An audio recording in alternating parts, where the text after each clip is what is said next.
प्रिय विद्यार्थियों, सुप्रभात।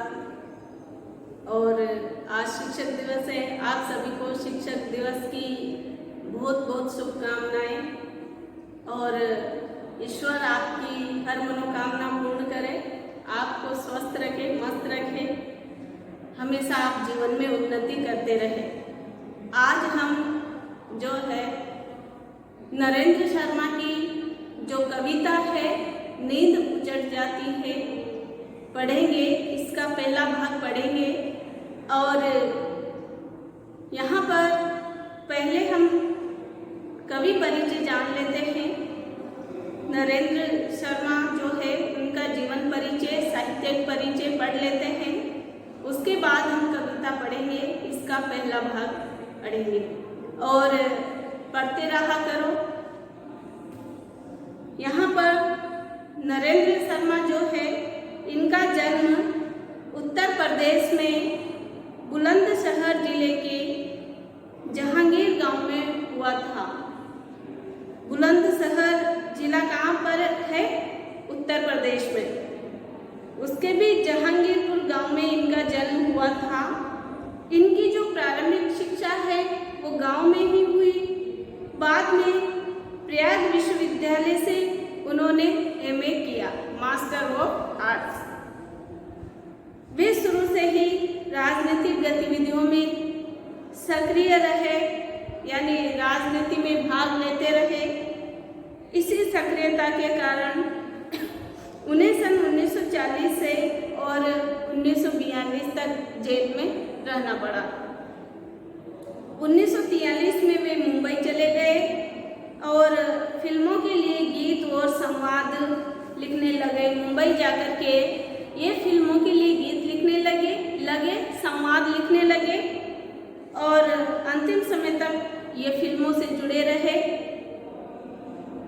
इनके प्रसिद्ध काव्य संग्रह है प्रभात फेरी, प्रवासी के गीत, प्लास वन, मिट्टी और फूल, हंसमाला, रक्त चंदन आदि इनके काव्य संग्रह है।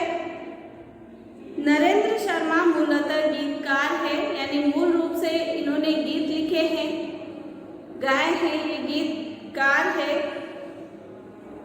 उनके अधिकांश गीत यथार्थवादी दृष्टिकोण से लिखे गए हैं, यानी वास्तविकता, समाज की स्थिति कैसी है, व्यक्ति की स्थिति कैसी है, इसी को लेकर के और यथार्थपूर्ण यानी वास्तविकता लिए हुए, वास्तविकता से युक्त गीत इन्होंने लिखे हैं।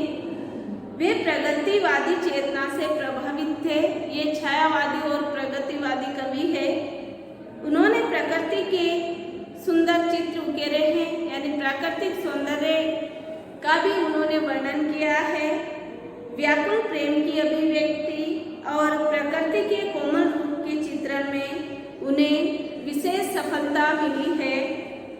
अंतिम समय की रचनाएं आध्यात्मिक और दार्शनिक पृष्ठभूमि लिए हुए हैं, यानी इन्होंने जो अंतिम समय में कविताएं लिखी है, अंतिम समय की जो इनकी रचनाएं हैं उनमें आध्यात्मिकता और दार्शनिकता है। फिल्मों के लिए लिखे गए उनके गीत साहित्यिकता के कारण अलग से पहचाने जाते हैं। नरेंद्र शर्मा की भाषा सरल एवं प्रवाहपूर्ण है।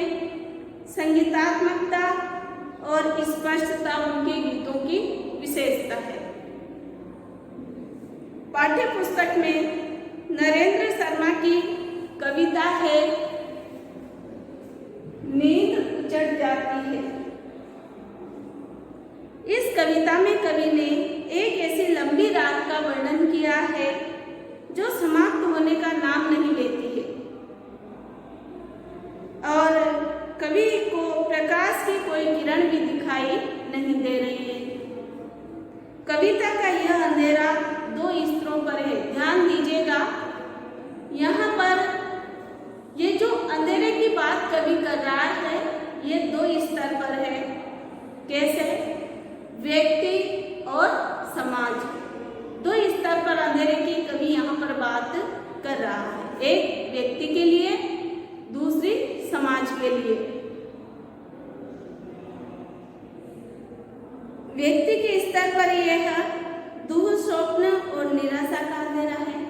व्यक्ति के स्तर पर किसकी बात कवि करता है? दुह स्वप्न, यानी बुरा स्वप्न जो होता है, डरावना स्वप्न जो होता है, दुह स्वप्न और निराशा का अंधेरा व्यक्ति के लिए।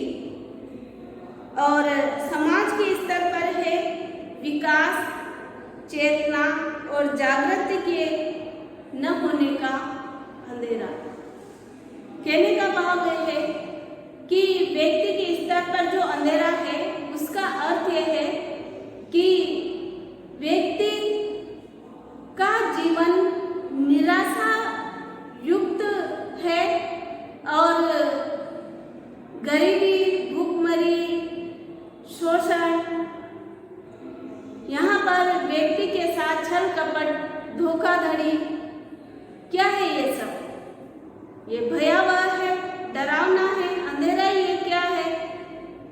और बुरे स्वप्न जो है, डरावने स्वप्न, जैसे कि आपने देखा होगा हमारे समाज में क्या हो रहा है, इसे देखकर ही व्यक्ति को डर लगता है। चारों ओर निराशामय वातावरण है। व्यक्ति जो है इस निराशा भरे वातावरण में किस प्रकार से जीवन यापन कर रहा है, क्या क्या समस्याएं उसके सामने हैं, क्या क्या कठिनाइयां, चिंताएं उसके सामने हैं, परिस्थितियां उसके सामने हैं, यह सब इसमें व्यक्ति के स्तर पर जो बुरे स्वप्न और निराशा है में व्यक्त हुआ है। तथा समाज के स्तर पर कि समाज का विकास नहीं हो पा रहा है। क्यों नहीं हो पा रहा है? इसके क्या कारण है और इस पर कोई भी ध्यान क्यों नहीं दे पाते हैं? व्यक्ति, समाज जो है जागृत नहीं है, सचेत नहीं है, नहीं उसमें चेतना है। तो यहाँ पर अंधेरा कवि ने दो प्रकार से बताया है, एक व्यक्ति के लिए, दूसरा समाज के लिए। व्यक्ति के लिए दुह स्वप्न है, यानी बुरे स्वप्न है, चिंताएं हैं, निराशा है, अंधकारमय वातावरण है, अशिक्षा, गरीबी, बेरोजगारी, ये सब क्या है? व्यक्ति के दुह स्वप्न, बुरे स्वप्न है। स्वप्न तो देखता है लेकिन उनको साकार नहीं कर पाता है, चिंताओं से घिरा रहता है, परिस्थितियों का हर मोड़ पे उसे सामना करना पड़ता है। चारों ओर जो है व्यक्ति के निराशामय वातावरण है। तो यहाँ पर ये जो पहला स्तर है अंधेरे का, वह व्यक्ति के लिए आया है। दूसरा स्तर समाज के लिए आया है, क्योंकि समाज का, देश का विकास क्यों नहीं हो पा रहा है, यह भी एक समस्या है, चिंता का विषय है। समाज के लोग एक दूसरे के प्रति द्वेष, ईर्ष्या की भावना क्यों रखते हैं? जागृत क्यों नहीं है लोगों में, समाज के लोगों में? समाज को आगे बढ़ाने के लिए, देश को आगे बढ़ाने के लिए चेतना क्यों नहीं है? ये हमारी समस्या है और ये समाज के लिए अंधेरे का प्रतीक है। कवि जागरण के द्वारा, यानी लोगों को इस कविता के माध्यम से जागृत करना चाहता है। इन दोनों अंधेरों से मुक्त होने और प्रकाश का कपाट खोलने की बात करता है। यहाँ पर कवि जो है इन अंधेरों से मुक्त होकर के और प्रकाश का दरवाजा या कपाट, किवाड़ खोलने की बात करता है कि जिस प्रकार से अंधकार दूर होने पर प्रकाश व्याप्त होता है, प्रकाश की किरणें चारों ओर फैल जाती है, उसी प्रकार से व्यक्ति के जीवन में जो अंधकार छाया हुआ है, जो चिंताएं हैं, जो निराशा है, जो दुख है, जो पीड़ा पीड़ा है, जो विपरीत परिस्थितियां हैं, यह सब व्यक्ति के जीवन में निराशा बनकर के जो छाई हुई है, इनके समाप्त होते ही व्यक्ति के जीवन में भी प्रकाश की किरण फैलेगी, अर्थात व्यक्ति जो है जीवन में सुखपूर्वक जीवन यापन कर सकेगा और जीवन पथ पर आगे बढ़ सकेगा। समाज में चेतना जागृत होगी, व्यक्ति एक दूसरे को प्रेम की भावना से, सद्भावना और समानता की भावना, भाईचारे की भावना एक दूसरे के प्रति रखेंगे तो समाज में भी जो निराशा रूपी अंधकार छाया हुआ है, अज्ञानता का जो अंधकार छाया हुआ है, वो दूर होगा और ज्ञान का प्रकाश फैलेगा, लोगों में चेतना जागृत होगी।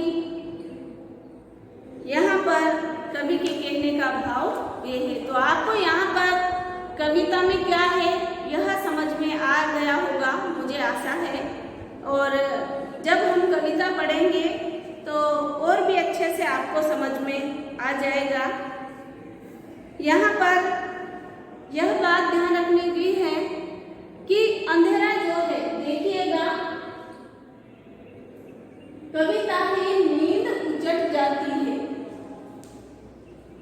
यहाँ पर कविता है नींद उजड़ जाती है और ये दम यानी अंधकार, अंधेरा जो है, यह दो स्तर पर कवि ने बताया है। अब दो स्तर, एक तो व्यक्ति के लिए, दूसरा समाज के लिए। व्यक्ति के लिए तो जैसे व्यक्ति दुश्चिंताओं से घिरा रहता है, भयभीत रहता है, आशंकाओं से और भय से डरा हुआ सा रहता है। चिंताएं व्यक्ति को चारों ओर से घेरे रखती है। कठिन परिस्थितियों का सामना और विपरीत परिस्थितियों का सामना व्यक्ति को करना पड़ता है। चारों ओर निराशामय वातावरण होता है। जीवन में अनेक समस्याएं उसके सामने होती है। यहाँ पर यह व्यक्ति के स्तर पर है। दूसरा समाज के स्तर पर है। समाज में चेतना जागृत नहीं होने पर व्यक्ति आलस्य से युक्त होकर के और शोषण का शिकार होता है। व्यक्ति जो है शोषण का शिकार होता है। जो धनी वर्ग है गरीबों का शोषण करते हैं, क्योंकि समाज में चेतना नहीं है, लोग जागृत नहीं है, उनके अधिकारों को उनको नहीं दिया जाता है। ये सब क्या है? शोषण है। तो यहाँ पर समाज का, देश का विकास नहीं हो पा रहा है। क्यों नहीं हो पा रहा है? लोगों में चेतना नहीं है, लोग जागृत नहीं है। यहाँ पर एक दूसरे प्रकार का अंधकार जो है वो समाज के लिए आया है। देखते हैं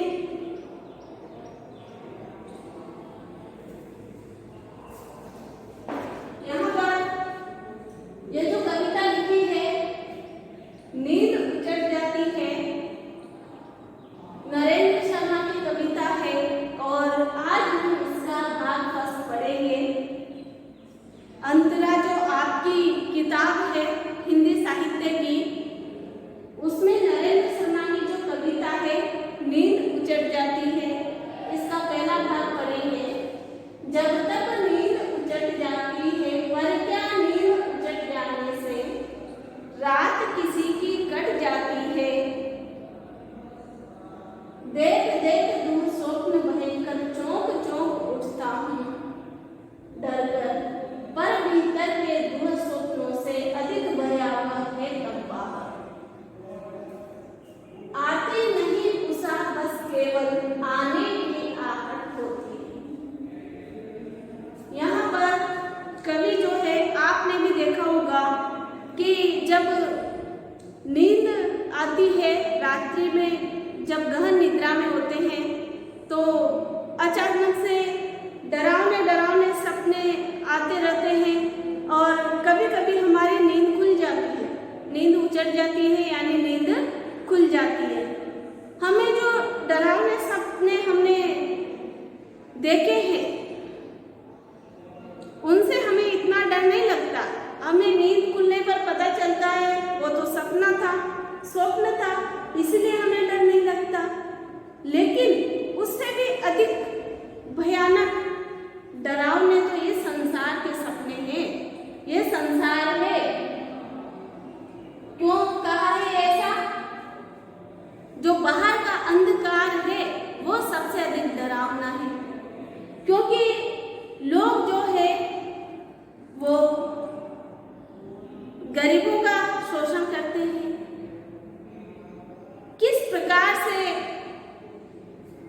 जो आम लोग होते हैं, सामान्य लोग होते हैं, किस प्रकार से वो शोषण का शिकार होते हैं, उनके अधिकार छीन लिए जाते हैं, किस प्रकार से उन्हें कठिन परिस्थितियों का सामना करना पड़ता है। चारों ओर भ्रष्टाचार, बेरोजगारी, गरीबी, लूटपाट, खून खराबा, भ्रष्टाचार, ये सब, इन सब से उस व्यक्ति को डर लगता है। ये अधिक जो बाहर का अंधकार है, यानी चारों ओर जो निराशामय वातावरण है, जिसमें आशा की कोई किरण नजर नहीं आती, प्रकाश की कोई किरण नजर नहीं आती, वो सबसे अधिक डरावना अंधेरा कवि को लगता है। देखते, जब तक नींद उजड़ जाती है, पर क्या नींद उजड़ जाने से रात किसी की कट जाती है। यहाँ पर रात्रि के लंबे होने के कारण कवि की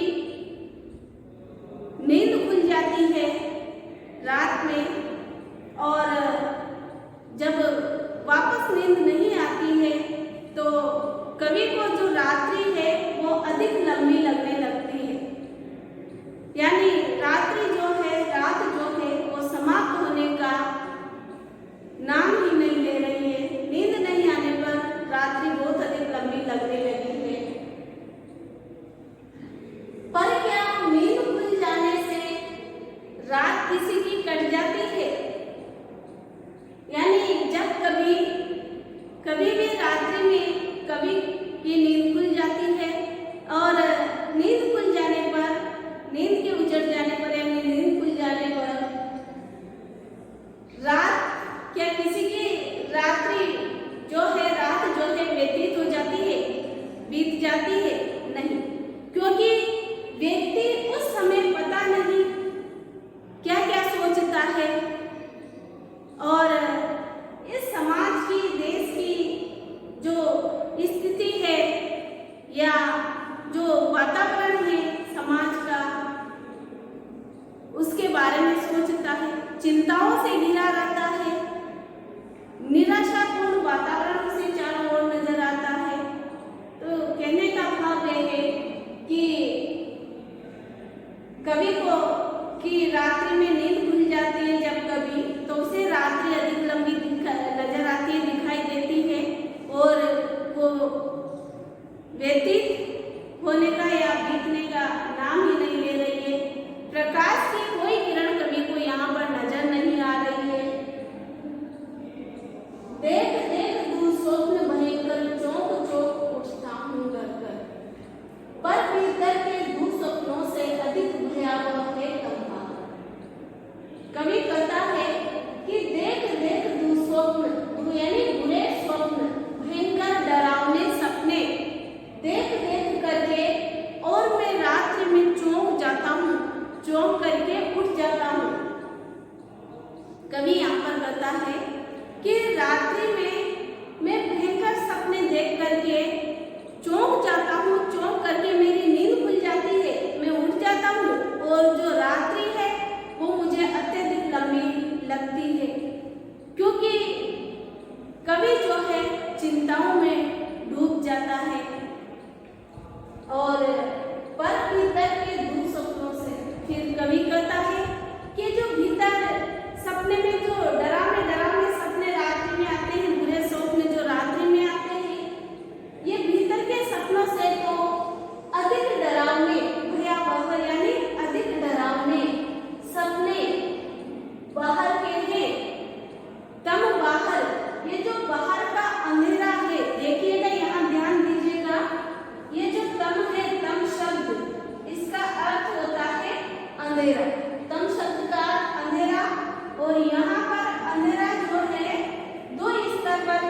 बाहर जब व्यक्ति बाहर निकलता है तो चिंताओं में डूब जाता है। स्थिति को देख करके, क्योंकि बाहर लूटपाट, खून खराबा, छल कपट, ईर्ष्या, द्वेष, किस प्रकार से एक दूसरे के प्रति ईर्ष्या का भाव रखते हैं लोग, किस प्रकार से छल कपट करते हैं, लूटपाट करते हैं, और बेरोजगारी, दरिद्रता, निर्धनता, भूखमरी, भ्रष्टाचार, यह सब अंधकारमय वातावरण है। और इसे देख करके और कवि को बाहर अधिक डर लगने लगता है।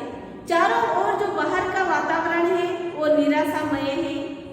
यह सब देखकर कवि जो है चिंताओं में डूब जाता है, अधिक भयावह स्थिति उत्पन्न हो जाती है।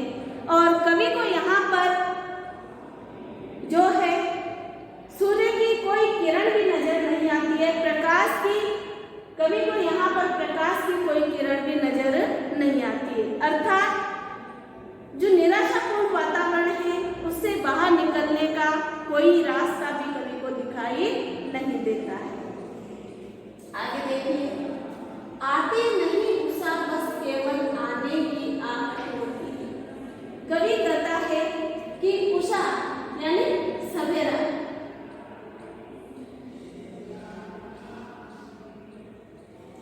जो है होने वाला नहीं है। अभी रात्रि अधिक लंबी लग रही है, क्योंकि कवि की कभी भी बीच में नींद खुल जाती है रात्रि में, और फिर नींद खुलने के बाद अनेक प्रकार की चिंताओं में कवि डूब जाता है। हमारे समाज में, हमारे देश में कैसी स्थिति है और लोग एक दूसरे के प्रति कैसा व्यवहार करते हैं, कैसी भावनाएं रखते हैं, तो यह सब सोच करके और निराशामय वातावरण को देखकर कवि जो है चिंताओं में डूब जाता है। और कवि को रात्रि अधिक लंबी लगती है, उसे कोई प्रकाश की किरण भी दिखाई नहीं देती।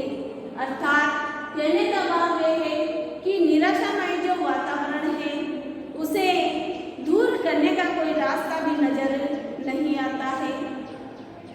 यहाँ पर कवि कहता है कि रात्रि समाप्त होने का नाम नहीं ले रही है।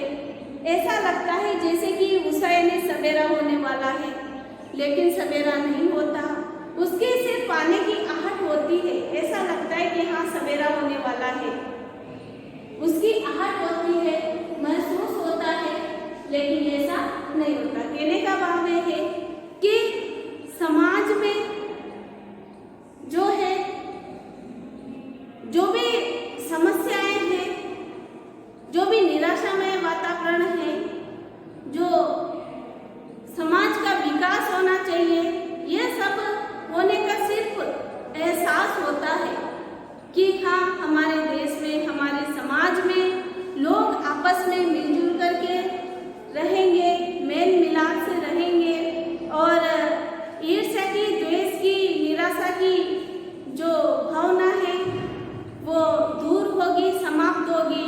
लेकिन इन सब के लिए सिर्फ एहसास होता है, यह समाप्त नहीं होते। जो निराशापूर्ण वातावरण है वो समाप्त होने का नाम नहीं ले रहा, सिर्फ उसके आने की आहट होती है, चिंताएं दूर होने का एहसास होता है, लेकिन वास्तव में ऐसा नहीं होता है।